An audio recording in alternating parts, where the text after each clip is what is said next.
Joining me now is Spencer Meads, the Project Veritas Insider's Director, and Morgan Kahmann, Facebook Insider. So Spencer, I'll start with you. What was the initial inception for this project, and what did this ultimately reveal about Facebook? This was a plan on the part of Facebook to drastically reduce user exposure to vaccine hesitancy and comments. Morgan came to us with these documents showing that Facebook was suppressing their users' comments without the user's knowledge. What is or was your role at Facebook? How did you come across this information, and why have you been brave enough to come forward and tell the truth? So basically, when I was working for Facebook, I was doing work for them as a data center technician. When my coworker brought this to me, I was pretty shocked, and he was as well.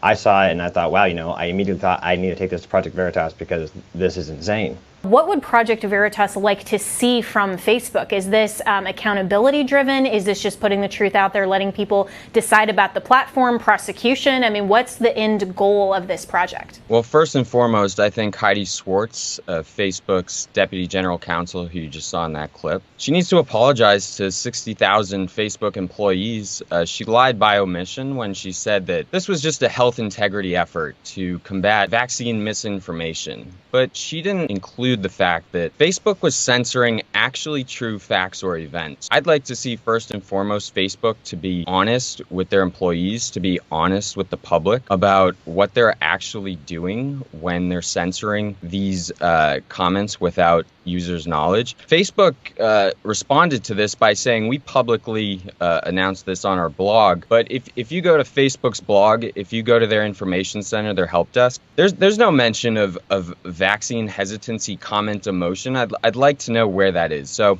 I think we'd like Facebook to be honest with their employees, stop lying by omission to their employees, and to be honest with the public about how they're manipulating the conversation on their platform. Yeah, and Morgan, what about you? Has there been any sort of retaliation as a whistleblower? Are you still at Facebook? What would you like to see come of this? Because, again, you were so courageous for bringing this forward and showing the truth of Facebook and, this ridiculous vaccine hesitancy, as they describe it, but we all know what it really is. It's just them being arbiters of truth. Yeah, so basically, as soon as Facebook was suspicious of my involvement in this, they immediately, called me in the classic scenario with a security guard and my supervisor, had me give over my work materials and my work laptop and my work cell phone, and escorted me to the parking lot, and basically said, yeah, we're going to do an investigatory meeting at a later date, and we'll tell you when that is. When they actually did schedule this meeting, they actually ended up canceling it at the last minute, right before it happened. And they also didn't inform my supervisor, his supervisor, or his supervisor's supervisor about what was going on. Nobody knew. They had no clue. It was a pretty hush-hush thing that was going on there. And like Spencer said, they basically said, oh yeah, we already put this out to our users proactively. Oh yeah, this is just old news. And it's like, no, that's not at all. That doesn't even scratch the surface of everything in these documents. And they do deserve an explanation, absolutely. I'm looking to empower people with this information so that they can make their own conclusions about whether to use Facebook and Instagram or other platforms that are inevitably going to pop up, that are going to offer services where it's like, the key marketing thing is we don't suppress, we don't censor. This is a true freedom of speech platform that you can use. And yeah, there's already things like that popping up, but there's going to be a lot more in the future, I think. And I think Facebook is going to see a huge decline in users. I think it should. I think it deserves that.